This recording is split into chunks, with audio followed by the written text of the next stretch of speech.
All right, I'll go ahead and call us for, we'll call the Costa Mesa Sanitary District for Monday, January 23rd to order. If you'd all please rise and join me in the salute to our flag.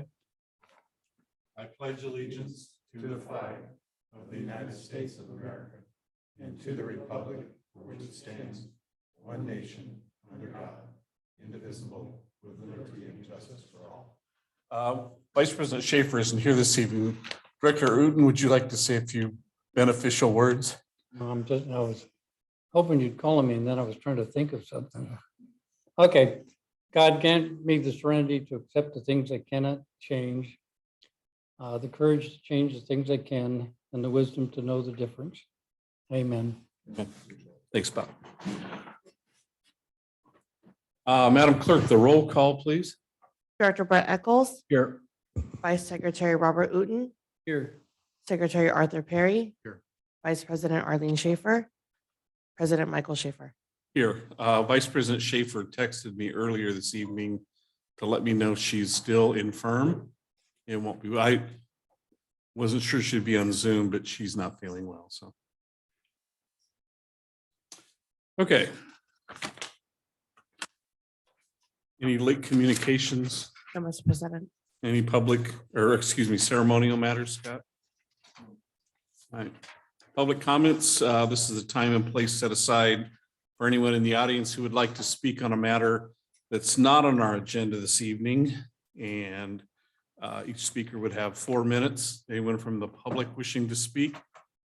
Anything virtually that we need to?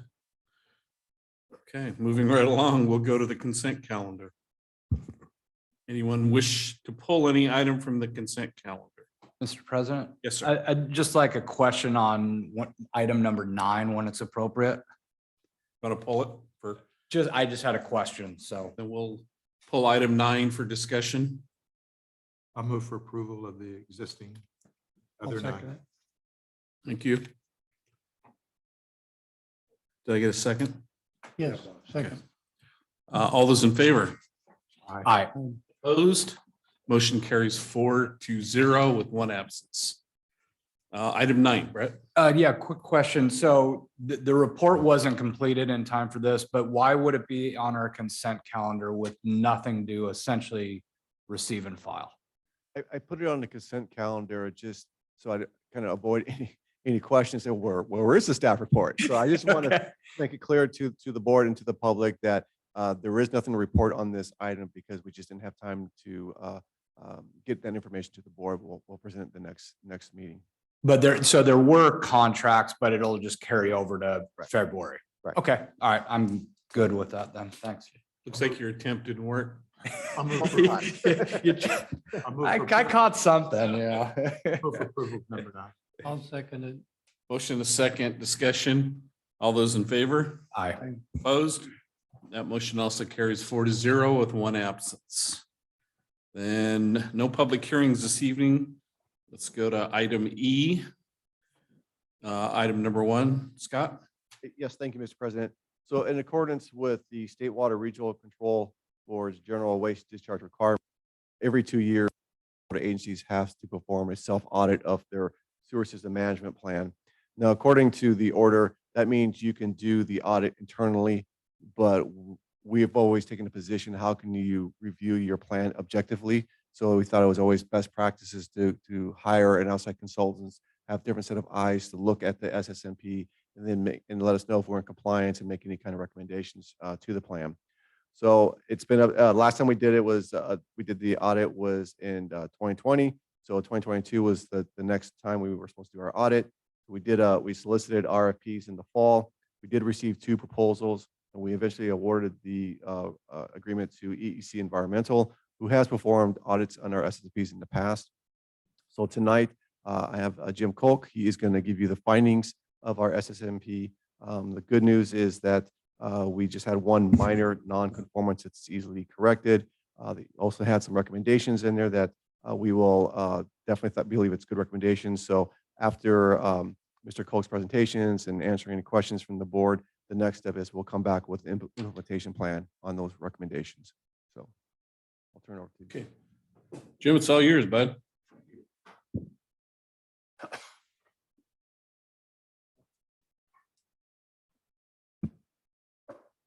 mentioned, it might be a little tough to see the screen from the podium here. So I've got some notes here, but yeah, thank you guys for having me here in Joe's place. I know you're probably all very familiar with Joe Jenkins.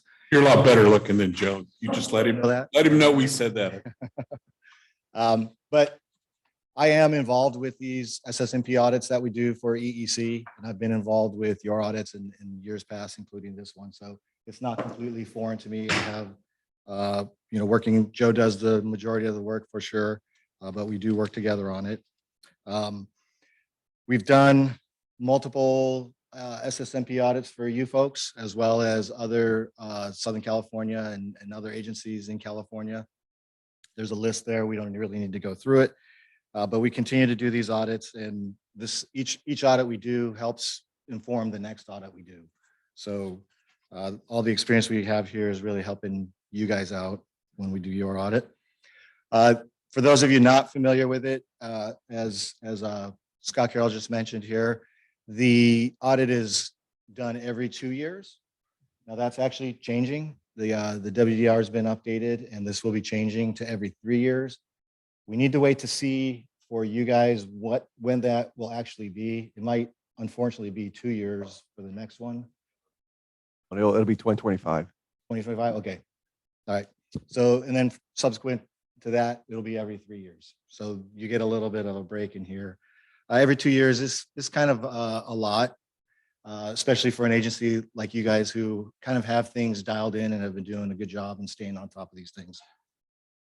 But what the audit is it's a comprehensive review of your programs. You know, and it's not a checklist that we go through that we're just trying to check off everything that's listed in the WDR. We're really trying to go through the SSMP document. Is it compliant with the WDR? And then meeting with your staff and personnel and determining whether the practices are actually in line with the SSMP. So that's really the focus of it. Scott mentioned the good news that there was one minor nonconformance, and it really is a simple fix for that in terms of, it's really a paperwork fix. And I don't know how many of you folks were involved with the last audit 2 years ago. The news wasn't as shiny and promising. So there've been a lot of things that have happened over the last couple of years that have really turned the corner, helped turn the corner, and hopefully the trend will continue. But what this is really is an opportunity also for you guys to put out there, all the things that you have done and brag a little bit, because there's definitely some positives that have come out of this. So the audit process, just quickly, it started off with a kickoff meeting with some of the key personnel. We requested documentation, documents, reports, maps, a whole host of things, which I can go into a little bit here. We review all those documents, and from there, we develop a series of questions and identify the people that we want to interview to follow up on the data that we reviewed.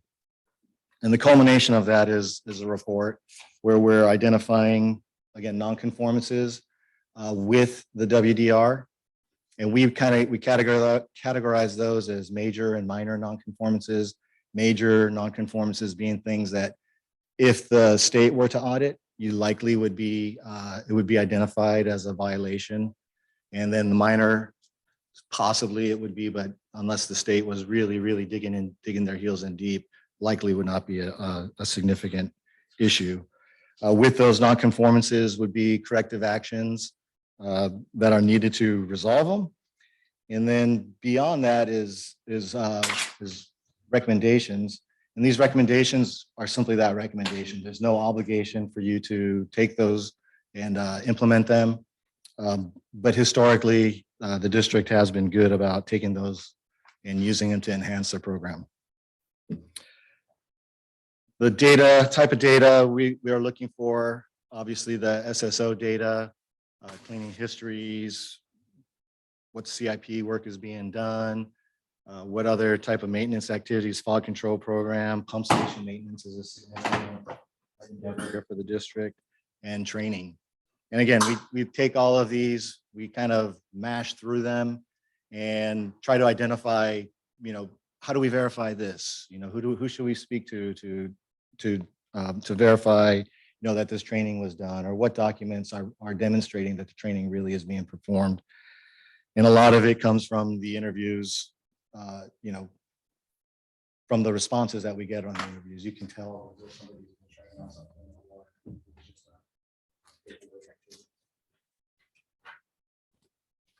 The SSMP itself is broken into really 11 sections. And so we're looking at each of these sections individually, and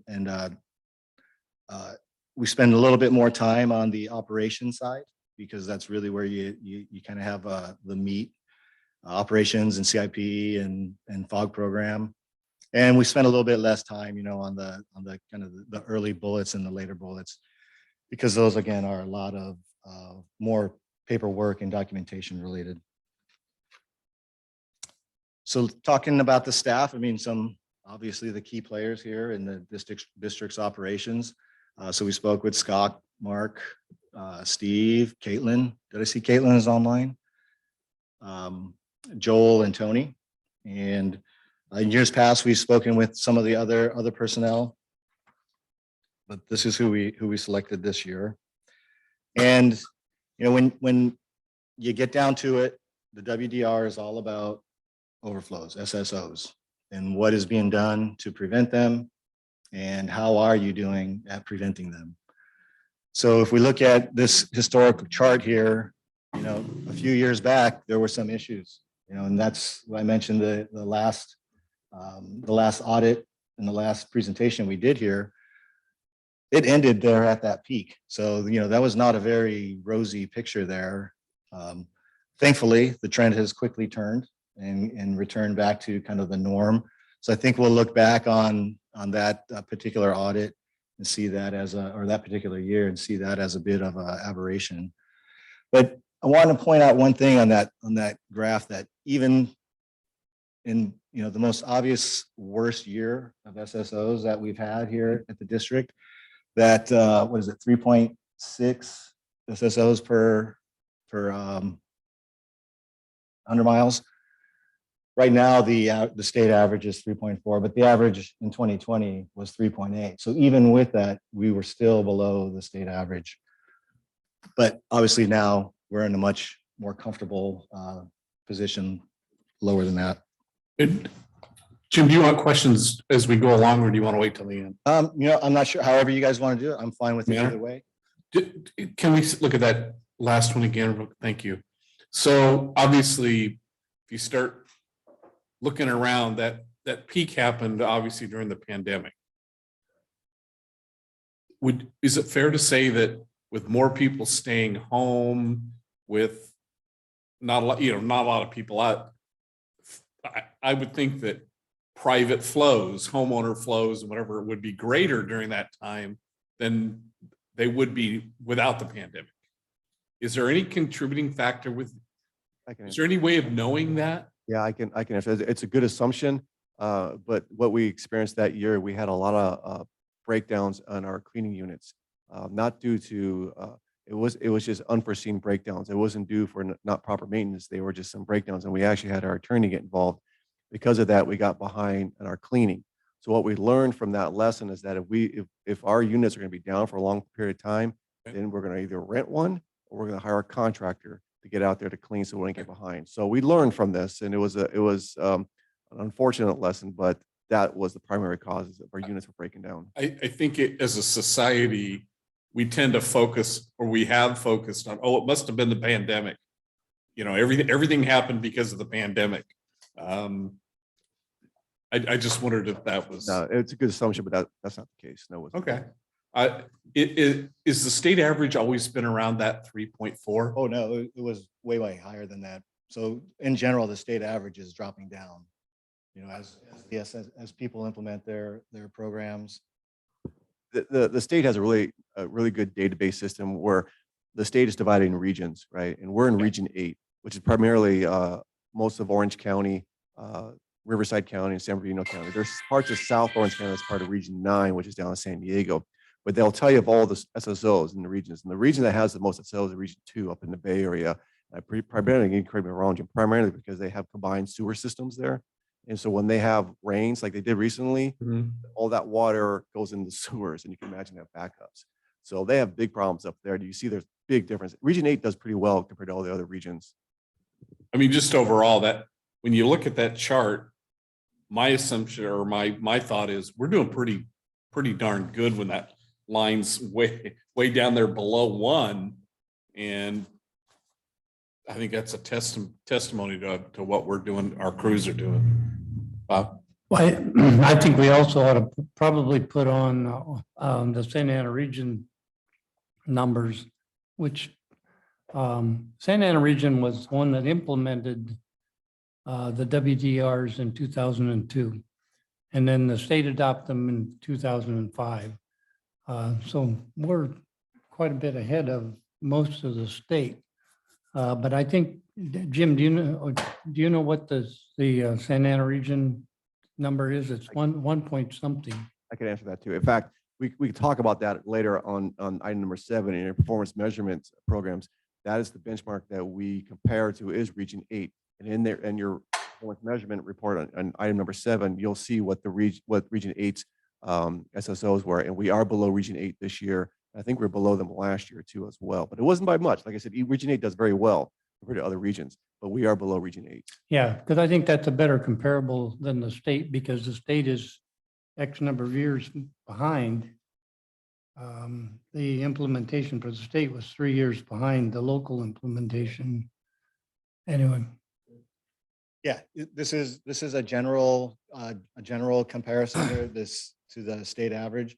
The state also has a whole wide variety on sizes of systems. Yep. If you have a very small system that has one SSO, that SSOs per 100 miles is a huge number, and that throws off this average. Same goes for, a large system with a lot of SSOs, which would normally indicate a problem.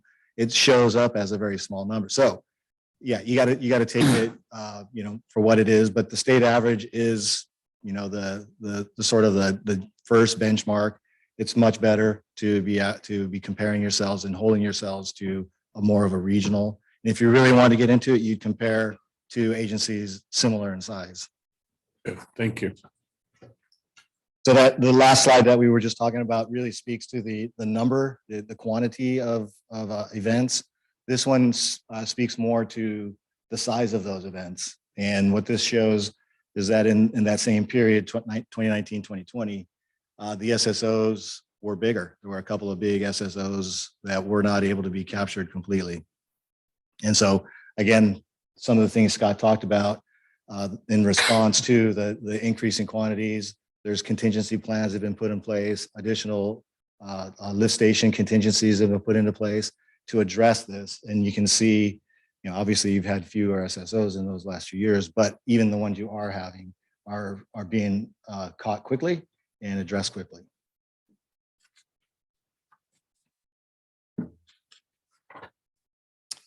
So some of the key things that are going on with the district, and a lot of these are not new to you guys, but the 18-month cleaning frequency back on track. There were a couple of years where a couple of periods where we were struggling to meet that 18-month frequency.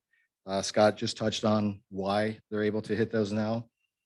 There's a whole bunch of additional resources that have been put in place between personnel and equipment and contracts, or at least contract companies on standby. There's also a lift station maintenance program that's continuously being enhanced and improved. Root foaming program is ongoing.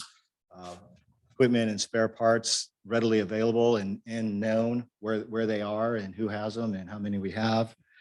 And I think maybe one of the more important ones is this last one here, the smart covers, because these really give you kind of a little sneak peek into the underground sewer lines here that you wouldn't otherwise see. So putting these in strategic locations like you have, high risk locations, is really, really important. And I haven't really talked to Scott too much about it, but do you have any feedback on how those smart covers are helping and Yes, they're very important. They give us all the staff, myself, including Mark, text messages when the water is rising. So it gives our staff plenty of time to get out there and see what the problem is. Usually sometimes it's a power outage, so then go out there, bring the generator. Maybe it's a high water because there's a clog in the drain, but it's definitely a good alarm system. It gives a good heads up on something's wrong. Do you think we need more? I don't know off the top of my head. But I'll ask staff and Mark if we need more. Yeah. It's something we can assess, definitely. That was going to be my question too, so good job, Bob.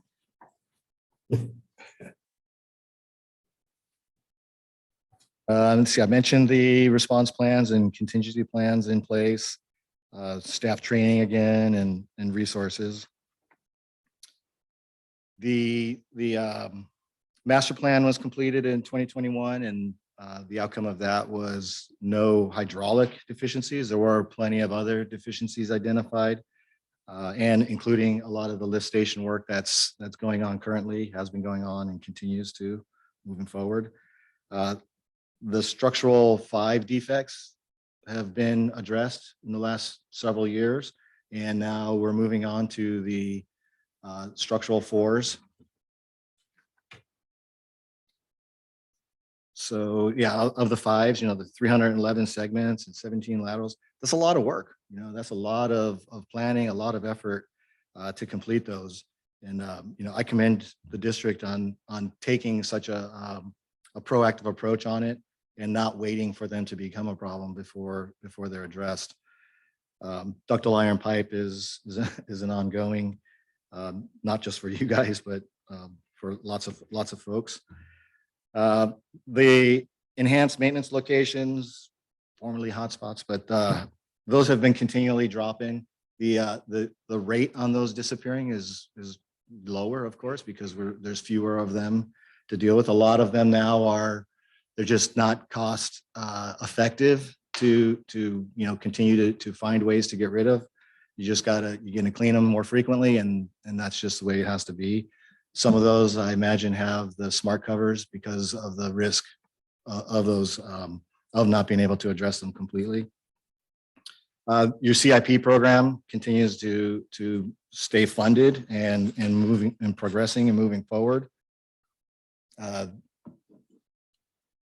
Some of these projects on here, are continuing phases or continuing work from previous years, but there's a lot of important projects going on here, and there's clearly a lot of resources being put into these, and all of this is going to help to reduce and minimize the potential for those SSOs.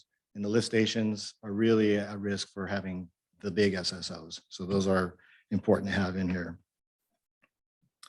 And then your fog control program, which we happen to be very involved with.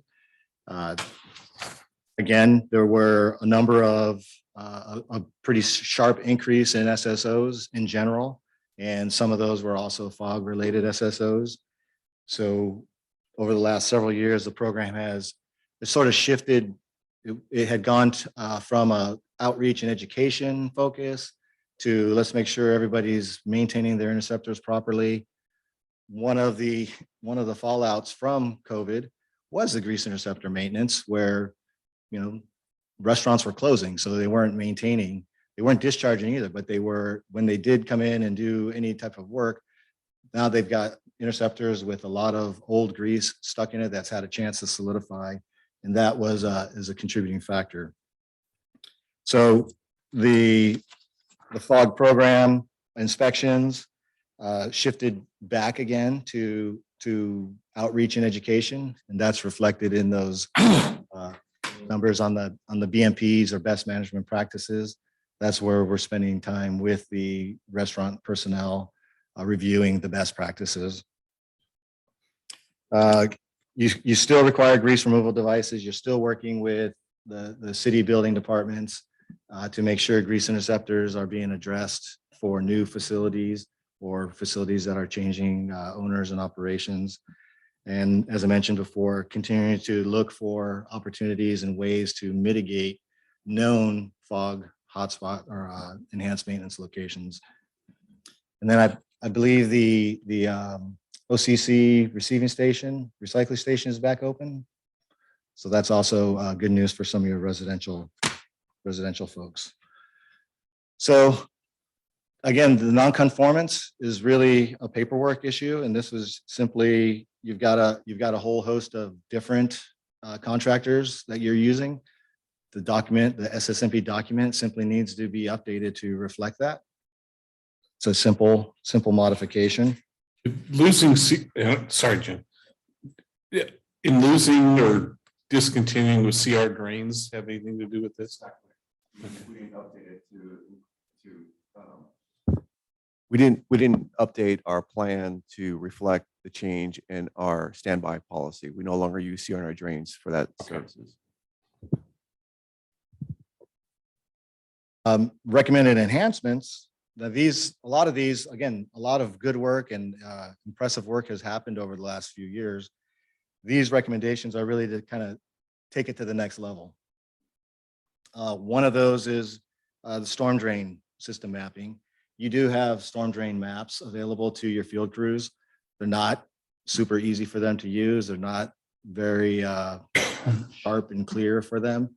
So if there's resources available, that would be an area to go, because what the storm drain atlas would help them with is knowing when they have an SSO, where do they need to go to block it off and contain and be able to clean up more effectively and efficiently. Jim, isn't the MS4,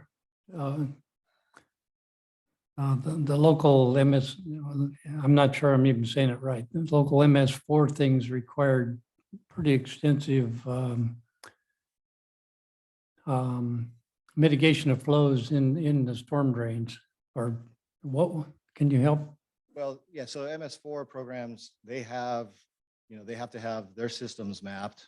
They're not necessarily for SSOs.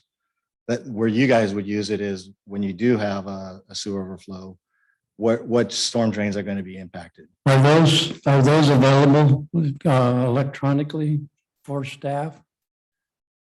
They should be, yeah. If they- And they have is available with the- that what you're referring to in this thing? If I can add on, Mr. Director, the electronic maps we have are from the county, and it shows where the flow goes, what channel it ends up at, but it's really hard to read that. And so the maps that the city has, it does not help us at all. They're not very useful. So we use the county's map.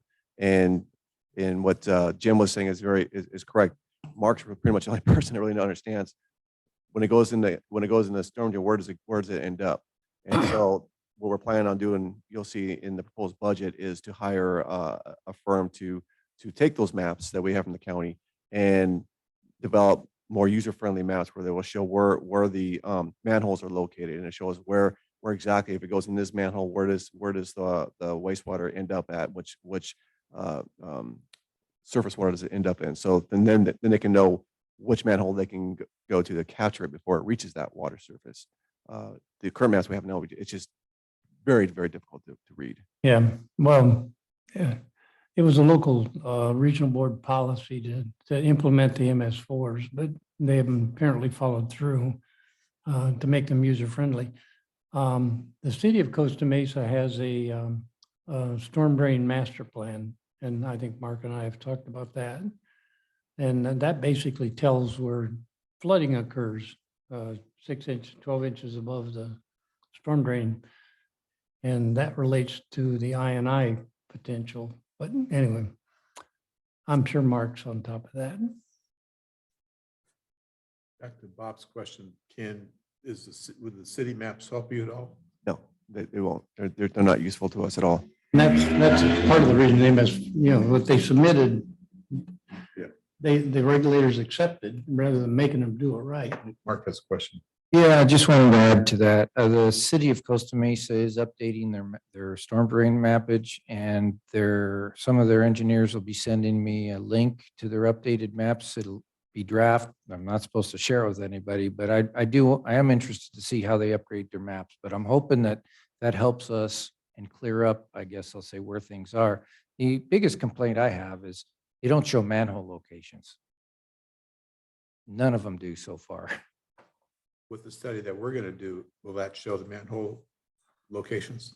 So that's the plan. So then can we share that with the city then? Do they need to know that or not? Sure, we can share if they ask. I mean, do they need it or not? Yeah, I don't know. Yeah. don't know. Just a thought. I think that's something that we ought to talk to the city about. Maybe have them help fund this project because That's what I was getting at too. Can always ask. Good.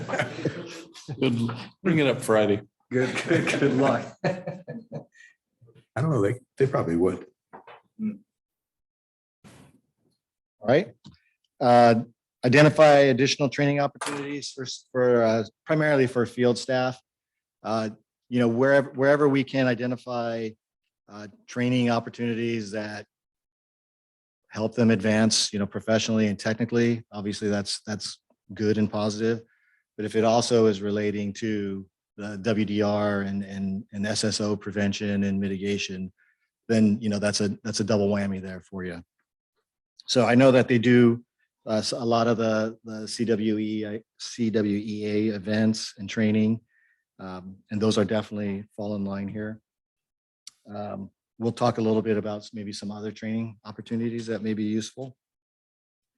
But as I mentioned, with the new WDR, this emergency response plan requires an update anyway by mid-year this year. And part of that will be to make sure that we get the OES content. The reason that wasn't identified as a non-conformance is because the practice that's being implemented is actually the way it's supposed to be done. The documentation just needs to be adjusted to reflect that. Emergency bypass training, and I know there's been some emergency bypass training at the higher risk locations. And to continue that would be to actually do, on-site training and physical training at some of the other lift stations. Some of them, that are smaller, lower risk locations, maybe that have similar responses, where you're going to wheel in the backup pumps or whatever the responses are. Maybe you can group those together, but making sure that your staff really understand how the response will proceed in there. SSO simulation training. Some of the cities and agencies are putting in sort of an SSO simulator where you can basically create a spill, clean water, and it helps to evaluate and estimate the size of the spill and the spill rates and things. And it's really just to help with responding when there is a real SSO and information you need to gather for those reports. And then I sense some possible issues in dealing with the city and their building department. I suspect there may be some areas where maybe not all the plans are making their way to the district, especially for new food facilities. So trying to find ways to kind of build that and make sure that you guys are hearing about any of the restaurant changes to give you the opportunity to implement some of these FOG program requirements. And I have a question, if I could, Scott. Do we have a representative still attending those meetings with the city about new facilities coming in? Yeah, Mark attends those meetings. Yes. You guys already do some residential FOG outreach, and some of the remaining enhanced maintenance locations are residential in nature, and so maybe continuing to enhance that. And I think, Scott, you guys have already started talking. Joe's already mentioned to me that there's some activities going in there already. And then this last bullet is actually slightly wrong. So the SSMP document is not due by June 23. Pieces of it, like the emergency response or SSO response plan, are due by then. Others are at a later date. So all in all, the number of nonconformances, the low number of nonconformances, that's partly because you guys do your audits every 2 years. So there's not a lot of new surprises of, what needs to be done to meet the WDR, but it's also because you guys are implementing the things to adjust and correct the problems that you're identifying, either through the audit or just through the system performance. You guys are not one that needs this audit to drive changes and improvements. So that kind of, that's what makes the audit, somewhat easier to report out like this. I think one of the things that I saw up there that I'd like to see us float out there is that SSO simulation at the yard or whatever. I think I would like to see us talk to the city about doing a simulation training and having the city guys that might be involved. If we had a major SSO, it'd be kind of nice to have city personnel that had been trained or knew what to do is sort of a backup with us. And that could be both Newport and Costa Mesa. They could go over to the city yard. There's a big enough facility over there. They could do some of that. It'd be kind of cramped at our yard, I think. But that might be something we could float out to the city is, hey, we're going to do the simulation training and would like to make it a cooperative thing. Yeah, OC San has one, and I know some people who used to know some people there, but That doesn't help us anymore. They've sort of been blackballed, I think. Mark, they like Mark. They still like Mark? Okay. I know that they weren't, it wasn't, widely available for people to use, but they may be worth speaking to see if there's opportunities. City of Santa Ana built one, considering one. So yeah, I think you're right though. Your yard is probably a little tight to be able to do that in. So maybe working with the city to identify location is not a bad idea. Well, Jim, Orange County Sand District did that original simulation where, where they could take pictures of different amounts of water going through a rim and bubbling up. Is that what people are using for their simulator? Yeah, what it is it's basically a controlled flow rate into a Yeah, sort of a manhole structure. yeah. And yeah, it's got a manhole cover on it. And it shows pictures of, Shows how, how high the through the pick hole, how high the flow is going. right. Probably more important than that though is being able to look at the area where it's pooled and be able to estimate, because if it were a nice little neat circle, it'd be easy to estimate the volume of it, but it hardly is ever that. Go ahead, Brett. Just a question on the prior audit in 2020 and then 2018. Do we have how many non-conformances we had then versus now where we had 0? I don't recall the 2018, 2020, I believe there were 5 or 6 non-conformances. Okay. And one of those non-conformances were non-conformances from the prior year that hadn't been fully implemented. And there are minor non-conformances too. Right. They're not major. Just, again, this is good news report. Might as well show improvement too.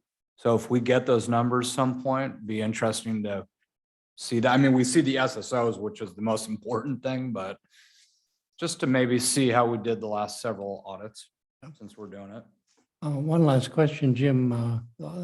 There were a lot of fog-related SSOs. Do you have any recommendation on a firm that we should be using to? No, of one might be able to handle it. Do you know the initials by chance of that company? A couple, they repeat a little bit. Thank you. Good report. And we Yeah, thank you. appreciate the good news. Like Brett said, that this is a good, and reading that there was a list of 11 things there that we've done pretty well, I think. Number 11 is the best. Communication. No, number 11 was we won the lawsuit against Oh. River Watch or whatever. So I know you guys helped with that, so thanks. I don't like to put, those kind of, that bragging on paper, right? Yeah. Somebody might find. You can put that kind of bragging on any report you give to us, I think. So as long as we win. Yeah. Anyway, any other questions for Jim before we? Okay, so Scott, you're asking us, I mean, it's a receive and file, but you want to implement, you're going to get back to us with the implementation schedule. Okay. All right, thank you. Let's move to item 2.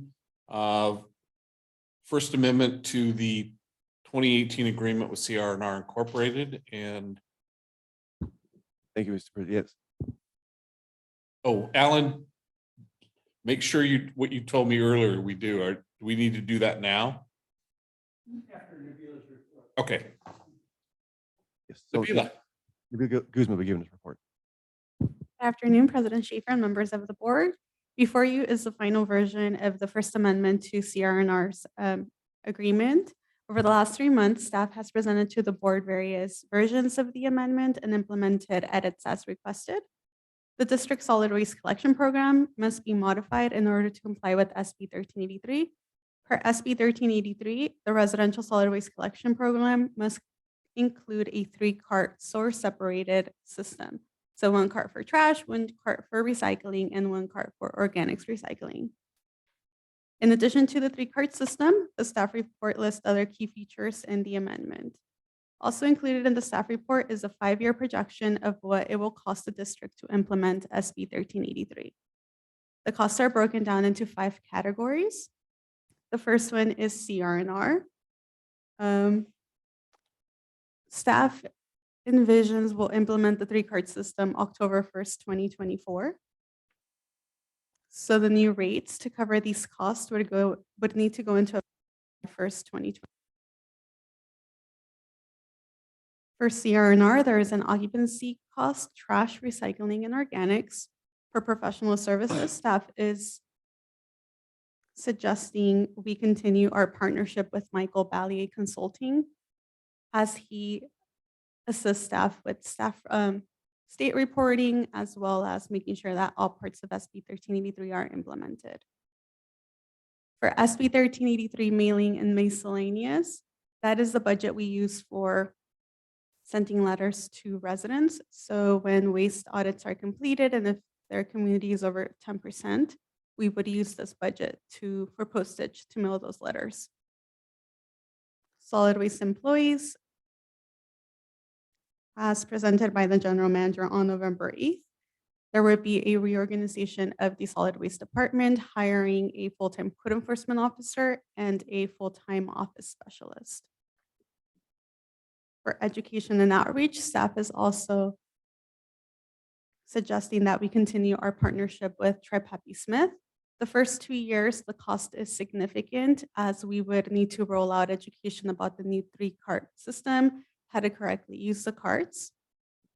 For printing and media, that would be mailers that would be mailed out to all of our service area, boosting on social media and other sources of outreach and posters or any other that Tri-Peppy Smith would recommend that staff uses. And lastly, per SB 1383, there will be contamination fees or notices given out. We would need a hearing officer. We reached out to the city of Costa Mesa and their current contract with their hearing officer for administrative citations is up to $15,000 a year. So that is the amount that we use to calculate our cost over 5 years.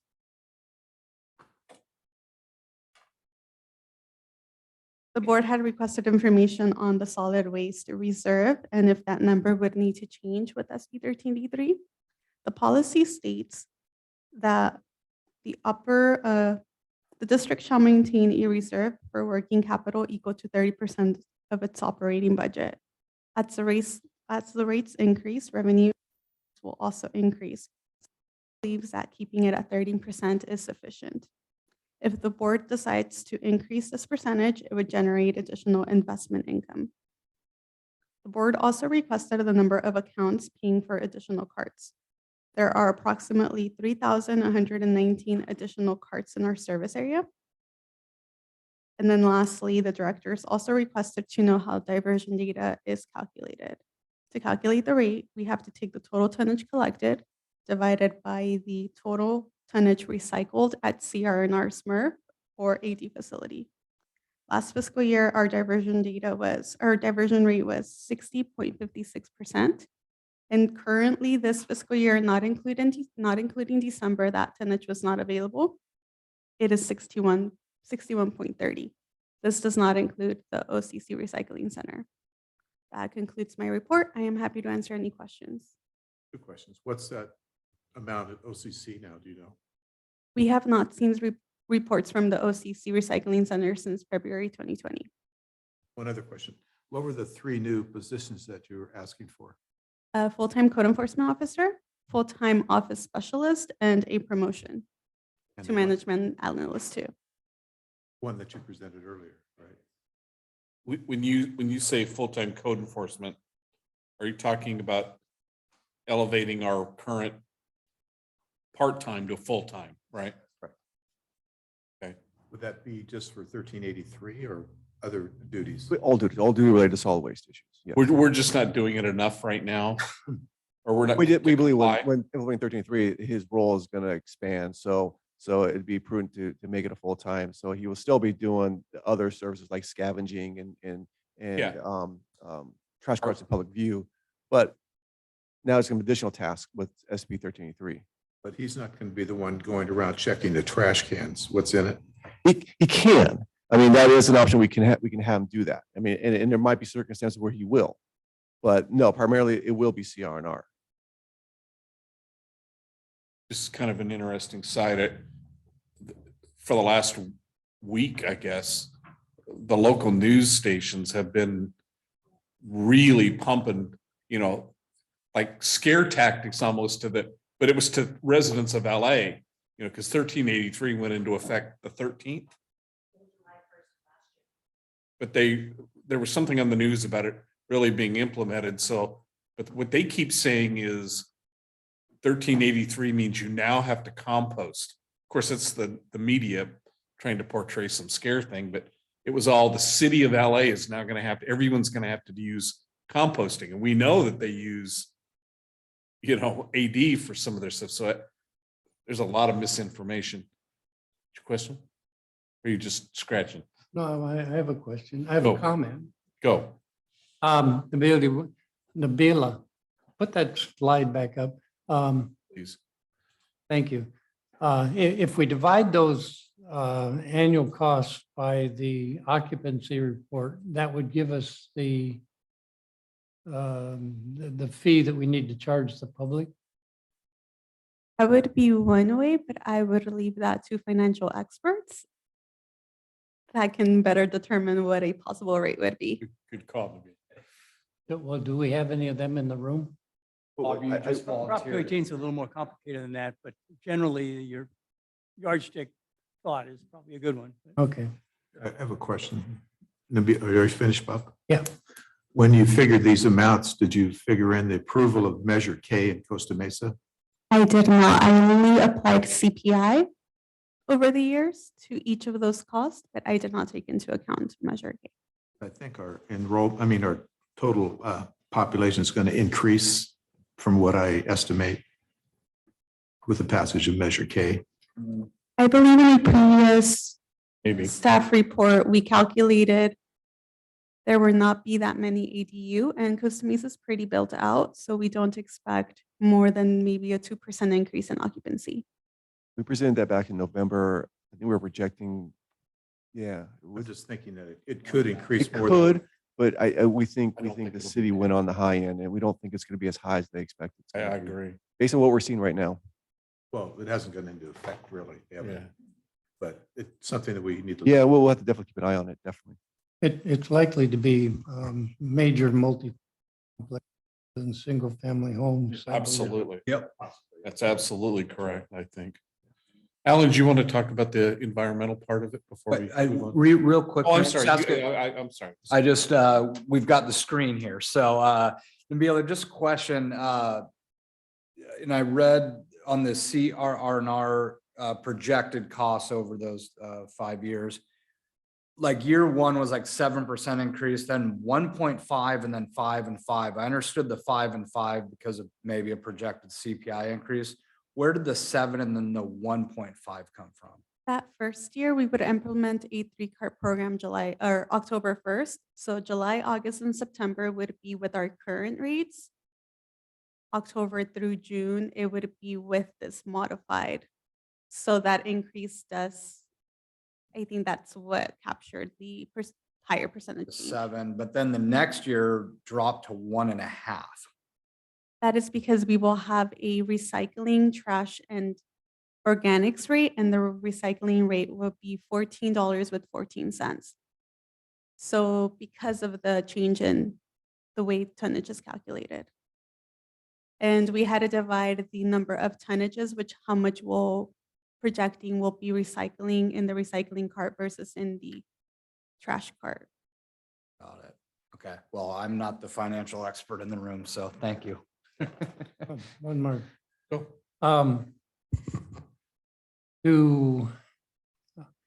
To implement the fees, we still need a study done that would probably enhance or more appropriately determine these numbers. Yes, we would want to do a study like we've done, like we did in 2019, a study to justify the rates. Yeah. So the public justification, and then we got to go through the whole Prop 218 process. So yes, we would do it. We have to do an RP and solicit to qualified firms that do this kind of work and enter a contract. So we would basically do the same thing we did back in 2019. So do you think these are conservative or? I think these are good numbers. But again, these are estimates. So, anything could change from here to, Yeah. now to. So we years. can't really divide the occupancy by, into those numbers and get a rate, but it would give us an estimate. I have one Go ahead, more Art. question. Nabila. Okay, you're using October 1st. That's not the rollout date. That's the date that everybody's going to have their cans. Correct.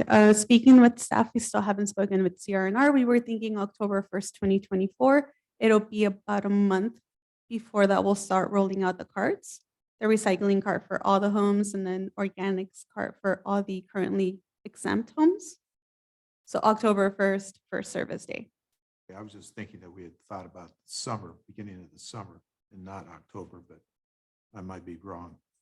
So we're rolling out the carts and telling people not to use them until October 1st. Yes. Which has been done in other cities. You do get your cards weeks in advance. So we would have to work with CRNR on how long that would have to be. 4 weeks, 3 weeks, 6 weeks, just depending. If we plan it out, we can probably reduce the number of weeks. Yeah, I'm just looking at another educational component that Yeah, we plan on doing is coming back to the board with our plan. We're going to work Yeah, backwards. If we're going to roll them out in October 2024, okay, from October 2024 to now, when and where are we going to have this education outreach? A big cost, you'll see it on the screen, is the mailing and the printing. That's huge. The mailing, the postage is huge. That's a significant factor. We know from our experience rolling out the organic recycling, the town halls are very effective. And so we definitely want to do some more town halls strategically around the community. We'll definitely have one here, but we'll have someone other, on the west side, maybe College Park, like we did the organics program. That was very effective. We'll most likely do that again. So you'll be bringing back a plan with all this next month or next month? Wow, that's great. Open-ended question, but I've read the same things President Schaefer has. I mean, LA, I don't know what's going to happen there. Now, Sacramento is Sacramento, and new, so many new legislators up there. It's like the highest ever, whatever it is. Are our tracking of legislation, is there any talk, because I've heard some, these things could be changed in Sacramento. Are we tracking some of that with the Sacramento legislators at this point? We do track all the legislations in Sacramento. I'd have to review Gina's reports in the past and see what's out there, but definitely if there's anything related to SB 1333, we're going to catch it and we'll monitor it. We know CSDA is aware of it as well. So yes. Yeah, I would stay on that like glue. If I can add to that, I'm sorry. There have been efforts in the past, they were not successful. The only one that passed actually put more work on agencies. Yeah. And it did not delay the date that we had to. I just have a sneaking suspicion Sacramento is going to make some changes, because when you have the major cities, LA, San Fran, all up north too, I just have a suspicion there's going to be some changes, good, bad, and whatever. So I guess my ultimate question is, our current or this amended contract if I read it correctly, it allows for if something were to change or delay or blah, blah, blah, this amendment covers us for the most part, like these rate changes may not have to go into place in 2024 if the state does something different. They did something in 2023. Yes, it'll give us time Yeah. to react to it. Got it. Thank you. I just, the one assembly member I think I would keep an eye on would be one of our local ones. Ms. Dixon has some. Yep. She has some experience with Newport Beach and if there was any kind of change, I would think Diane would be one that we would want to monitor. And she's, Well, yeah, she's, she's on some important committees, so, so, yeah. I read somewhere recently that, and maybe it was during the, all the stuff that's going on with LA, that the average diversion rate in the state is like 47%. So many municipalities, we're a little over 60%. And have plans in place to get substantially further. I would suspect that there's going to be a lot of heavy lobbying because there's places like LA are just not going to be able to figure it out. I expect. And compliment to everyone here. From what I can see, we're ahead of the game, which is great. So great work. Okay, Counselor. Lonnie, if you could put the CEQA findings up. Before you vote on the main item, we would need to make some findings about CEQA. And staff is recommending that you make the following determinations: that the project's exempt, and I'll let the words on the screen do the talking as opposed to me trying to read that. You just need a motion to accept the CEQA determination. Actually need your findings that these exemptions are appropriate. Any discussion on that by anybody? I would move approval. I'll second it. We have, is that, don't need to restate it or anything, just a motion. No. Second. Discussion on that motion then for the environmental review? Yes. Just a question, and it's your legal opinion that these apply, correct? It is my legal opinion these would apply. Perfect. Thank you. All those in favor? Aye. Opposed? Motion carries 4-0 with one absence. Thank you, Alan, for keeping us on track. I appreciate that. Okay, then action to take. Anybody want to stab at this one? Isn't Nabila finished? Okay. I'll move for approval of the first amendment to the 2018 agreement with CRNR. I'll second it. Discussion on that part of it. Go ahead. I had a couple comments. It looked like the changes we discussed, even at the last meeting, were incorporated, especially the annual versus monthly. So thank you. And I just wanted to say there's a lot of improvements from the existing contract to this with all the changes and all the stuff with 13A3.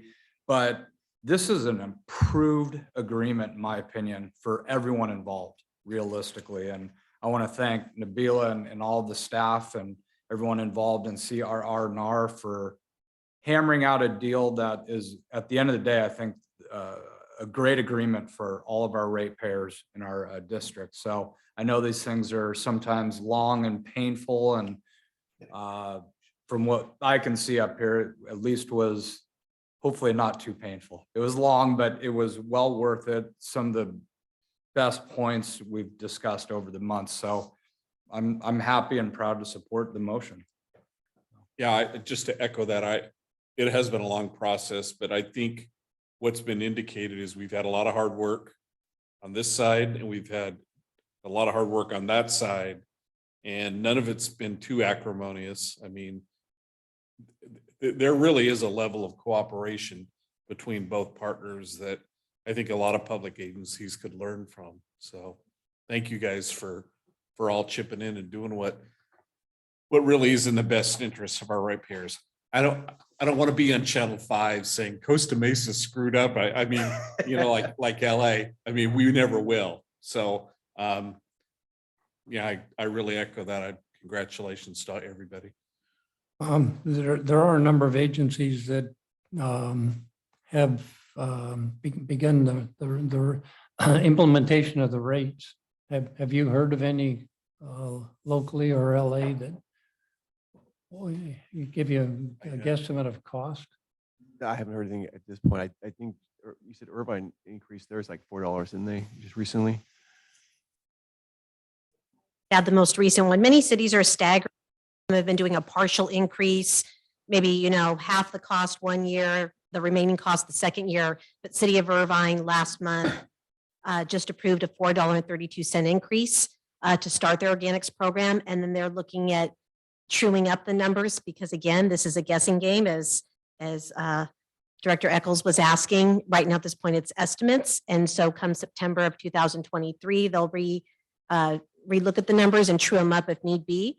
Could go up or down, but unfortunately, this is an unfunded state mandate that every city is trying to figure out. And since I'm standing here, I would just like to echo all the comments.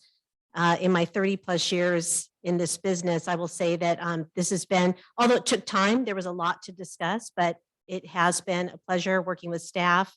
I don't feel at all that this was a battle. I think we're both trying to come up with solutions for both parties. And so again, I appreciate working with the staff. I think it's been a good process. Did you say 30 years in the business? 35 to be Wow. exact. Did you like start when you were 12 or something? It was 8. Okay. Sorry, I didn't mean to I know that's the only problem when I say that. I'm starting to age myself. I used to Oh. be, I used to be like Nabila. I used to Try be being young- with- I used to be the youngest one. Try being with your company for 50 years. So I always It's okay. But one thing for there are those in our community who watch these videos afterwards. I just want to be clear for anyone watching, this is an amendment to the existing agreement. It is not a brand spanking new agreement. And again, in my sole opinion, this amendment makes our existing agreement better. So for anyone watching, this is not a brand new contract agreement. It's an amendment that, like I said, my opinion, it's better. So again, thank you to everyone. Thanks for that clarification. So Art's motion then would be for both items, determination of the agreement and the approval of the First Amendment. Got that? So the motion includes both bullet point, or do you need separate for each? You already made determination on number one. What now you made determination, second one is approve the First Amendment. to the- I'm sorry, you're exactly. So this is the approval of the First Amendment. All right, all those in favor? Aye. Aye. Opposed? Motion carries 4-0 with one absence. Are we finally done with this item? Are we? Well, we still September. I already hear the champagne cork being popped by Nabila. I think you grew exponentially with this process, didn't you? I have a few gray hairs. Hey, Oh. listen, Yeah, I think we should send Nabila to a training session on how to get blood out of a turnip. you know, the best part of this, Nabila, is Director Uten is finally saying your name correct. Okay, thank you. Good discuss. Thank you again to you guys for being great partners. Much appreciated. Okay, discuss preliminary budget calendar, item 3. Thank you, Mr. President. We're really just available here to answer any questions. Caitlin Trans here, also online to answer any questions, but it's that time of year when we do our biennial budget, 2-year budget. So we're going to start the budget process. In your staff report is the proposed schedule. Happy to hear any comments, questions you have. It's really just for your FYI. So happy to answer questions you may have.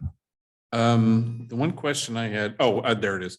So we won't see this for a study item until April for us, correct? Yes. Okay. Any questions on the schedule? Okay, let's go to item 4.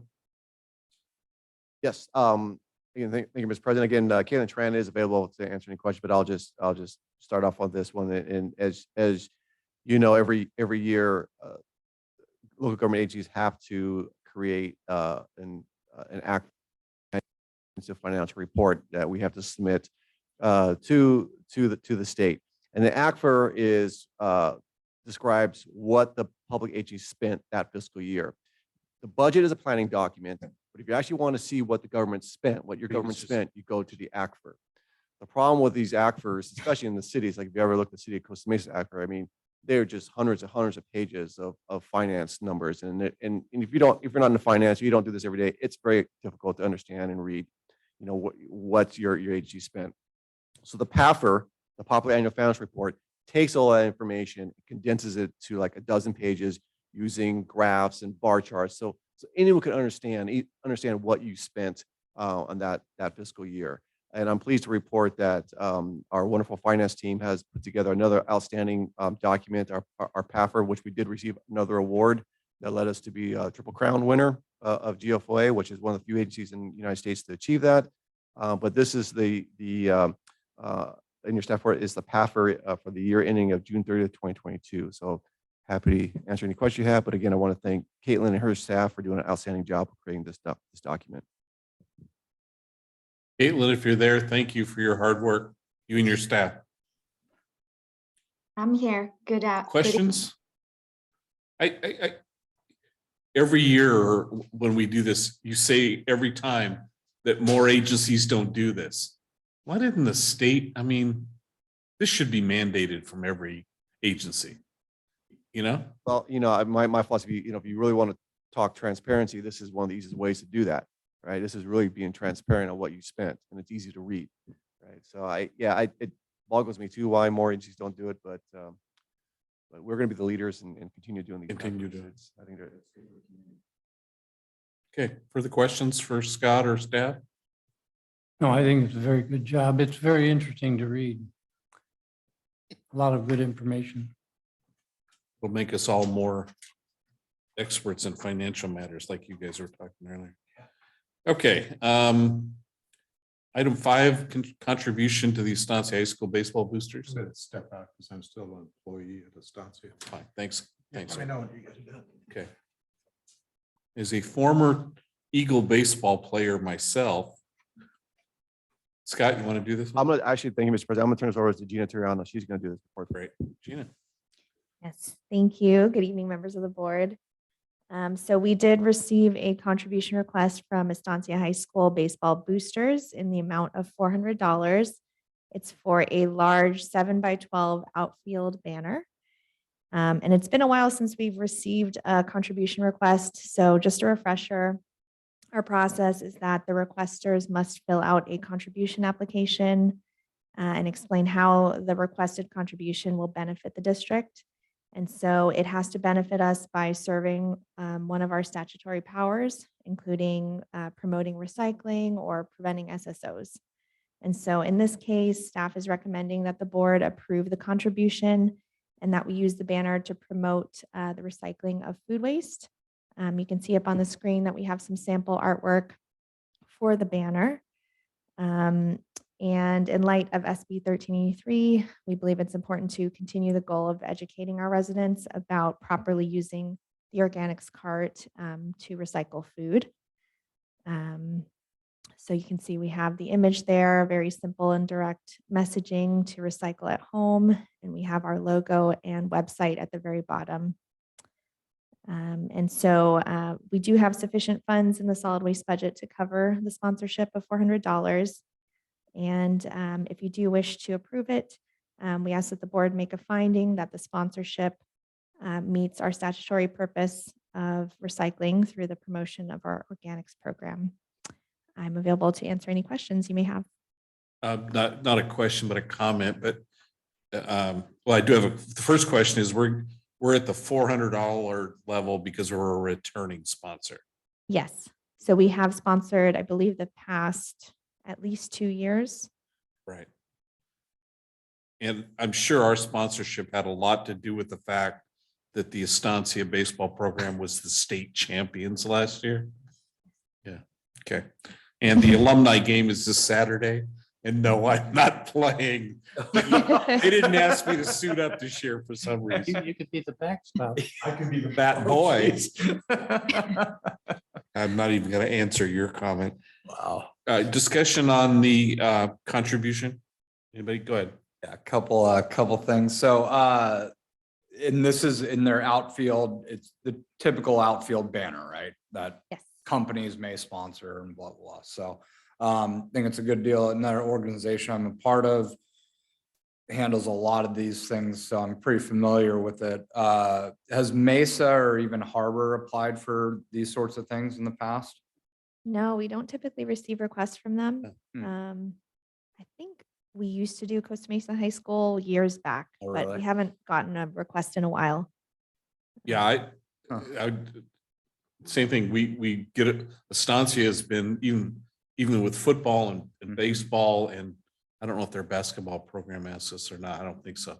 But we just don't see it from either Newport or Costa Mesa. So Interesting. You might with Mesa. I'll just leave it at that. They're, You should. But yeah, in general, I think this is a good thing for us, for them, gives their boosters a couple of bucks, and it helps, like you said, educate the public, most importantly. So I feel it definitely fits our mission, and for a $400 contribution to a school that is in our community, I think is a great thing. And no other sports at Estancia has applied. You mentioned basketball or anything like that? Just football has. football has. Yeah, Do we typically contribute to football. them right now? Okay. Well, we have one time helped sponsor a tournament, the basketball tournament had at Years ago, they used to do the Estancia, holiday tournament or something. Huh. But Okay. it's not, it had, I think we only did it once or twice. Okay. Got involved with it. All right, well, no, I think I agree that it fits our criteria on our end to do it, so. I move approval for the sponsorship of the Estancia High School Baseball Boosters banner. I'll second. motion in a second. That's the $400 desired contribution. Yes, Okay with you? All right, all those in favor? I'm, Opposed? Motion carries 3-0 with one abstention and one absence. Thanks, Gina.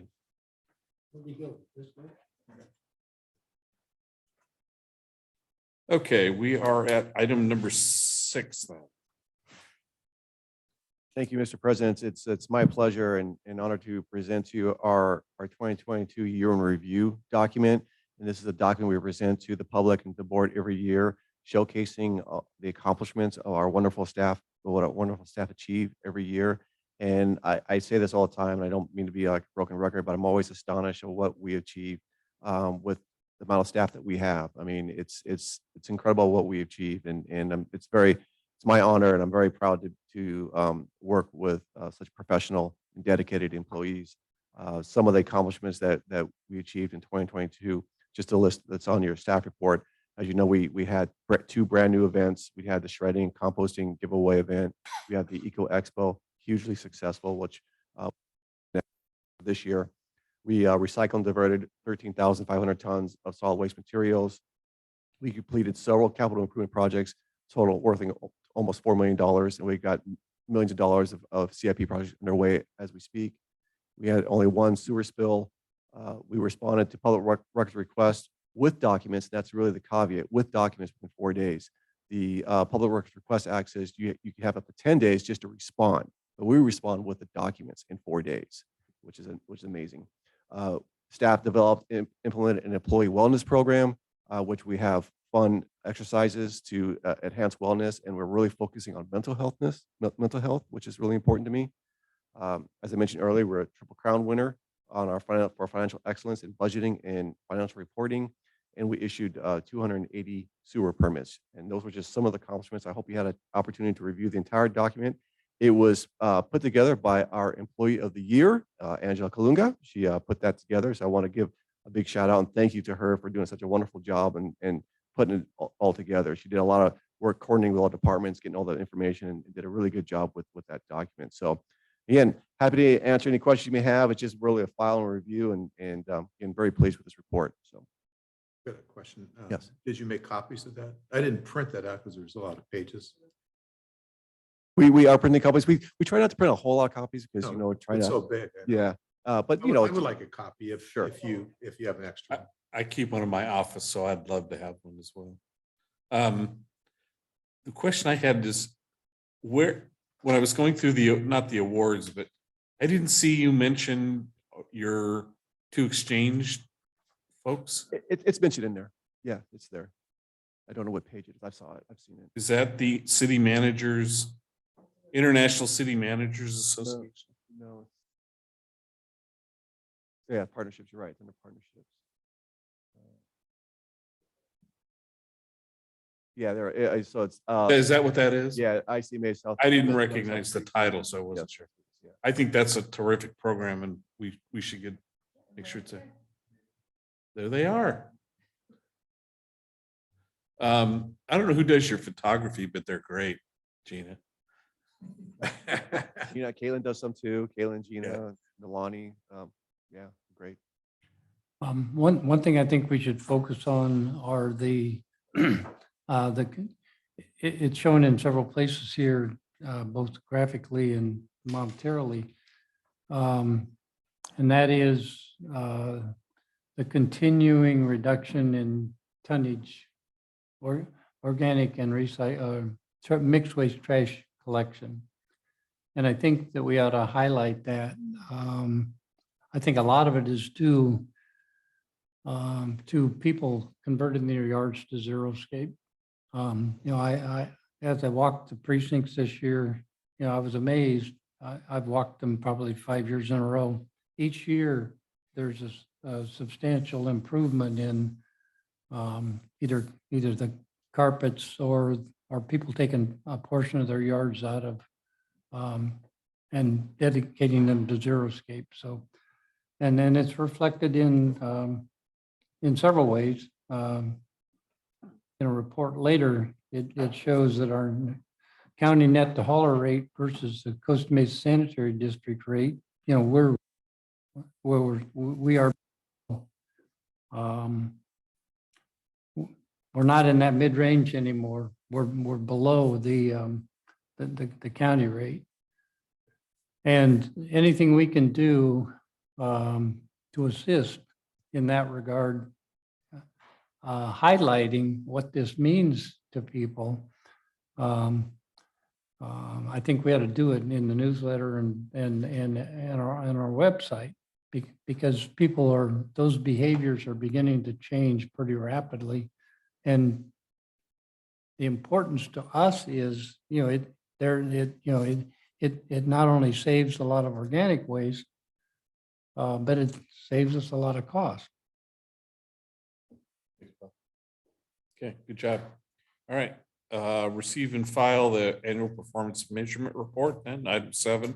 Yes, thank you, Mr. President. So this is your annual report. So this is 1 year's worth of data in 2022. I do want to mention on page 3 is what we talked about earlier this evening when we were trying to compare the number of SSOs per 100 miles with Region 8. If you can pull that up, we'll pull that up here for you.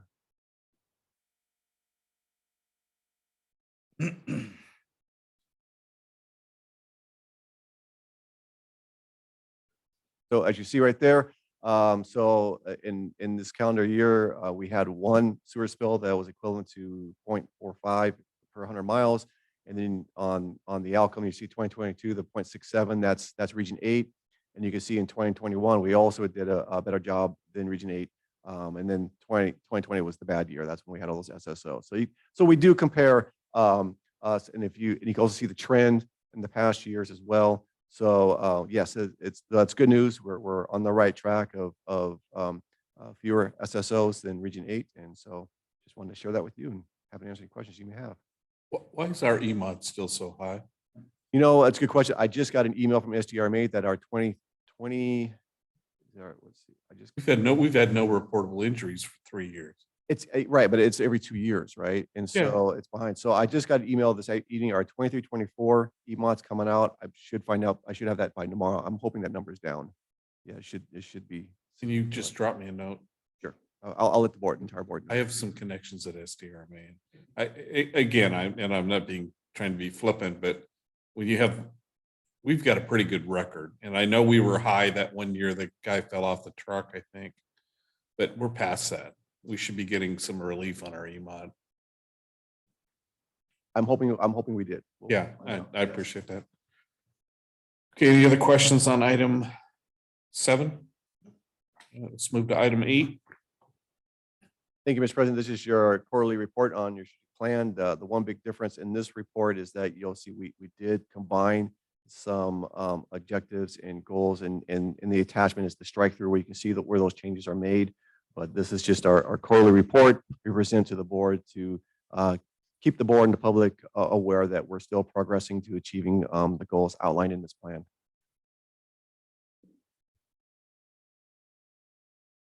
I think the one, we don't have an inspector yet. We contract that out now. We were gonna have, we Yeah. brought that in-house, and then he resigned and we went to Right. a private contractor to do that. So that changes the substance of that. item. Right, so that goal pretty much doesn't apply anymore. Okay. Other questions? You guys are docile tonight. Item 9. Yes, thank you, Mr. President. So this is the time of year, every January, I present to the board the goals that you established for me to achieve. And I want to say thank you very much for these goals, because it really helps me focus on what you want to achieve in the year. I talked to a lot of my colleagues, and they don't receive this type of direction from their board. And so I greatly appreciate you giving me direction on what you want me to achieve. So I'm proud to share with you what I achieved in 2022. And then I also have proposed 2023 goals for this year. So happy to answer any questions if you want to change any of my goals, or do you like what I presented to you, but it's not time for a good discussion. The recommendation is to receive and file my 2022 performance goals, hopefully approve the 2023 goals, and then authorize the president to negotiate a compensation adjustment, and then we report back with a tentatively agreed upon adjustment for your approval consideration. So happy to answer any questions you may have. Anybody have any questions? Yeah, it's a pretty comprehensive list of goals. Volunteer at least one community service event. Maybe Riverwalk be looking, or River, what was it that when we were going through with Jim, number 11, that it was item 11 where we won the lawsuit. Was it River? Is it Riverwalk? Riverwatch, yeah. Riverwatch. Watch. Maybe they could use some of your help. We could use your help at the golf tournament too. Yeah, we could use your help at our golf tournament. Or maybe Costa Mesa United could shag balls or something at your golf tournament. You're coming out. There you go. Go ahead. Thank you. Now you got me thinking. All right, cool. Just, can you elaborate on the 2023 goal? Where did it go? The provide human skills training to staff regarding communications and listening. Can you just explain what that would be? I think one of the challenges I think we all have as human beings is the art of listening, right? And that's an important part of communications. And I've heard when we did our employees satisfaction survey, that was one of the training that employees wanted more, was communications and the art of listening. So the challenge that we're facing is, who do we find to facilitate that, and what would that entail?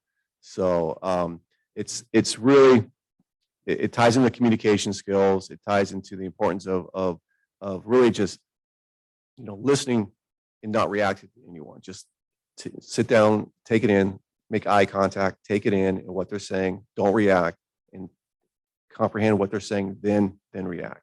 I think sometimes a lot of people, they just don't, they want to respond before the other person finishes their speaking. And so we want to get our employees, and including myself is just to listen before we speak, before we act to what people are telling us. Gotcha. That makes sense. And I agree. And let me know when that class is. I'd love to join myself. Couple of wives probably. Yeah. But my wife better not be watching. Yeah. And then on the, can you explain the cafeteria plan analysis for healthcare for the employees? Sure. Again, this was one of our concerns by our employees for when we recently interviewed them, is that they believe maybe, and it's something we do every 5 years to make sure we're competitive, but they want to see if our amount is competitive with other organizations. So what we do is we go and contact other agencies, say, well, what do you pay on your cafeteria pay, or what does employees receive? And we want, obviously we don't want to be the highest, we also don't want to be the lowest, but we want to be competitive. And so we'll bring that back to the board. It'll be part of the budget process. And so that's what that goal entails to, is just really to making sure that our cafeteria plan, the amount is competitive with other agencies. Got it. Okay, thank you. Just receive and file. Yeah, oh, Oh, actually, no, wait a minute. there is some direction, yes. So again, it's receive and file the 2022 performance goals, approve the 2023 goals. So I do need action on that. And then authorize the president to negotiate a compensation adjustment. And then we come back with a tentative agreement with your approval consideration. Okay, so the number one, we taken care of. Receive and file, Let's yes. do these individually. Approve the general manager performance goals. The motion for that. Move for approval. Second. Favor? Aye. Opposed? Motion carries 4-0 with one absence. Item 3, authorize the president to negotiate a compensation adjustment. I'll make a motion to authorize the president to negotiate a comp package with our general manager. I'll second it. And I have just a follow-up question on that. Go ahead. And then based on that negotiation, that's when we go into closed session, review these things. Go to closed sessions, but when you come in agreement, you have to report that It has to be publicly. out. Correct. Okay, so the negotiations, whatever they may be, we then review it as a board and tweak or approve or, okay. All right, cool. So you and I will meet to negotiate, but the outgoing president, I'm gonna ask for your help and guidance too, so we may have a conversation about that. Okay, so we have a motion to authorize me to negotiate. I need a second. Or you already seconded, didn't you? All right, all those in favor? Aye. Opposed? That motion carries 4-0 with one absence. And then number 4 doesn't really need a That motion. applies to number 3, yes. Yeah, that applies. To number 3. It's fine. Okay. All set on that? Thank you. Thank you very much. Thank you. All right, Mr. Esker. President Schaefer, honorable board, it's nice having you tonight. I've got 5 items to give you information on. The first is there wasn't a lot of construction work this past month because of holidays, contractors taking time off between Christmas and New Year's, a lot of rain. And so not much occurred. Second thing, we did have 2 rain events in my reporting period. I think Scott may have covered them, but one was about 1 inch of rain on the 31st of December, and the other one was 1.2 inches of rain during the January storm. All the other storms that we had in between all of that was below 1 inch, so we don't usually do that calculation. The results of the inflow is pretty good for all cases of either 2% or below. Third thing I want to mention is back to the SSMP audit. The new regulations that are going into effect, they require that self-audits be submitted to the State of California Water Board for review once you've completed those audits, which I think is a good thing. It's not being done as of, as of this year it will be, but in the past it hasn't been. I think it's a good thing for us, and our agency has always put them on the website when we complete the audit. So we do have transparency here. So whether it goes to the state or not, I think it's a good thing to publish that. The fourth thing I want to mention is that in February, I plan to bring a professional services a contract for the Eldon force main redundancy to the board for your consideration. And then the last thing is I completed the review of the landscape I'll say plans and specifications for the headquarters here. I focused on the civil and public works items because I'm not a plant expert, but I did provide the consultant with our contract docs, the sample agreements. We plan to advertise in February. Bid opening will be in April, and then we'll make an award by your board, by you all in May of this coming year. So that's the current thinking, unless the consultant or the landscape architect has any issues with that schedule. That's kind of what I'm planning right now, and that's what I provided them this afternoon. Good.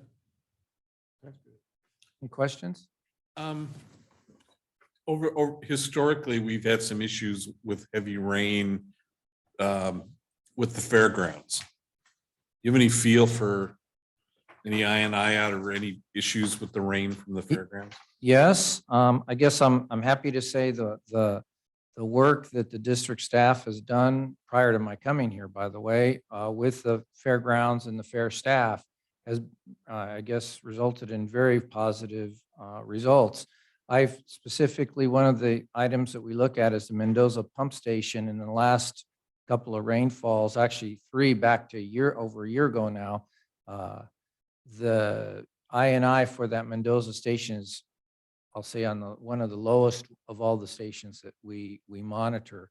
So I've sort of gone away from looking at the fairgrounds as an issue, and there's other, I'll say, sub areas that we want to start looking at some point, including the Eldon Pump Station. Okay. Bob?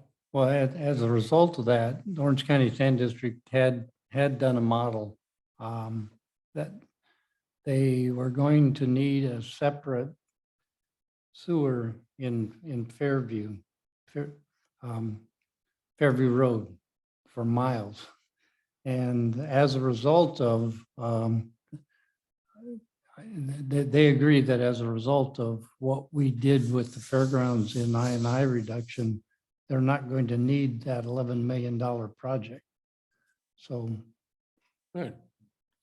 so kudos to staff, for what they did with I reduction at the fairgrounds. Well, past President Newton, maybe you can put in a good word for us and ask them to let us build a new manhole on the trunk line. Because we saved them $1 million, $11 million, maybe they could save us about 300,000. Because to us, that's a big deal. I Asking agree. forgiveness is always easier than asking for We want permission. them, Keep that in mind. pay for it. He's awfully quiet, Mark. I don't know what's going on. No, What you can do, Bob. plug in my ear about daily. Good. Good. That way you won't forget. I hired Rob Thompson. I don't know if he's the new general manager as of February 9th. Herbert will be retiring, and I hired Rob and the engineering manager, and we'll see how far that goes. Whereabouts would that manhole go on Geisler in reference to? Pardon me? Where would that manhole go?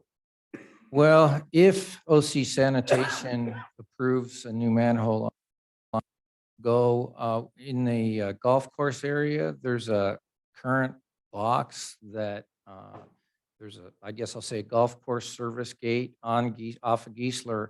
And just to the left, as you're going in that service gate, there's a ramp that goes up to the existing OCSD manhole.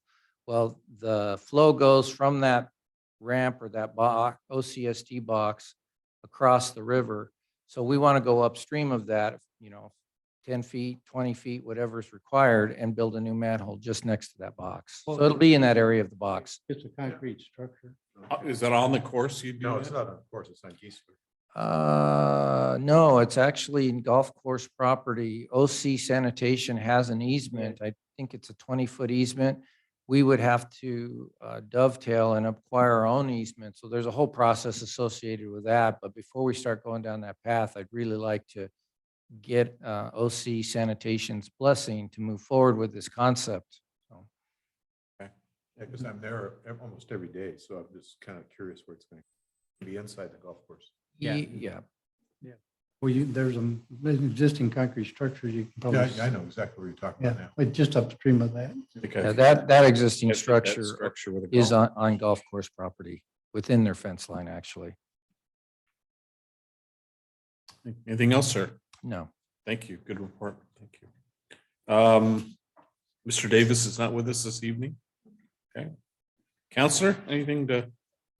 Oh, we need to do our remote meetings. Last time we do it. We have to do one more at the study session. Yeah, probably. Do one more? Okay. 28th will be the last. Yeah. I'll move for approval to adopt resolution 2022-977. Second. Motion a second. Discussion. All those in favor? I, The motion carries 4-0 with one absence. Mr. President, may I ask, everyone- my selected laws memo, and I read the bolded parts, there's a lot changed, so Yeah, it's a new world. yeah, there were a lot of changes, and which doesn't surprise me. Local meetings. County Sanitation District. Well, as I mentioned, Jim Herberg will retire February 9th, and Rob Thompson has been selected as the new general manager. There was not an operations committee meeting. There was admin and legislative meetings. The board meeting is next Wednesday. It's basically just a lot of miscellaneous rehab projects and employee awards. There were 2 closed session items. They have a easement litigation on one of the major trunks that the board will deal with in closed session. And they have an issue with contractor solar energy issue on the operations building, and we'll deal with that in the closed session. Sarfa? It's this Thursday, and I'll write up a report from the meeting. Sounds good. ISDOC, Vice President Schaefer's not here. I did attend the last ISDOC Executive Committee meeting. Nothing really to report. There was discussion about the quarterly meeting coming up this Thursday. Well, there will be an environmental reporter, which should be interesting. I think he works for the Register, but so he's a featured speaking at that Thursday meeting. It is a Zoom meeting. There was some discussion about dues and what to charge affiliate members and things, but nothing. There was some discussion about Vicki Osborne, who normally does a report every month. They've decided not to have her report every month because there's not a lot. Of course, now she's busy with all the stuff that's going on, or was busy with the weather, but they're going to cut that back. CSDA, of course, Arlene would give us that report. SDRMA, I have nothing to report. We have a board meeting coming up on the first Monday and Tuesday, February, 5th and 6th of February or something like that. I'm not going to Sacramento. I'm going to do it via Zoom, so I'll report anything from there. And then any other meetings? Bob? Well, I attended the Waco meeting, and it was basically on the emergency response concerning earthquakes. And it was Vicki Osborne, and then the Molten Nagel staff, and actually Michelle Anderson, Director of Emergency Management out of the OC Sheriff's Department. It was quite an interesting meeting. It is available. I think, Scott, you listened to it. There was a lot that I learned about local emergency response resources. So it's available if you need something to put you to sleep. It was one of the better Waco meetings over the last year or so. If they could just, with the Waco meetings, if they could just get the reports that are done by the 2 representatives from Linda Ackerman and Kathy Green, Aqua and Matt, if they could just cut those down to 20 minutes instead of 40 minutes. So we can just get out of there. Yeah, put them at the end so people can bail. I think I wrote up a good report. When I submit my thing, you can see it by my listening. It was a good meeting. So, okay. Any other meetings to report on? Anybody? Okay. On the meeting, did you get my note to you this afternoon for our director's report? Are we going to get a new one? Yes. I wondered if mileage had changed. It probably went down again, didn't No, it? it's up. It's up. Because of price of gas. 66 or 67 cents. That's a lot. I found a gas station that was under $4, believe it or not. Who's in Arizona? No, it was on Harbor and Wilson. Okay, no old business or new business directors' comments. Got an email, or I saw today, that Rob Hunter passed away. And they have an interim director for OCWD, I think they said, but he'd been ill for quite a while, right? So, I got an email that John Withers had passed away. It was his email, his stuff had apparently been hacked. So I called Orange County Sand District to see if they had heard anything. She texted him and he texted back. so John is still alive? He's still alive, but he needs to work on his passwords and whatnot. Getting hacked is so much fun. Anything else from staff? Thank you all for a good meeting. With that, we'll adjourn to our study session. Okay, we're adjourned. Good meeting. Thank you.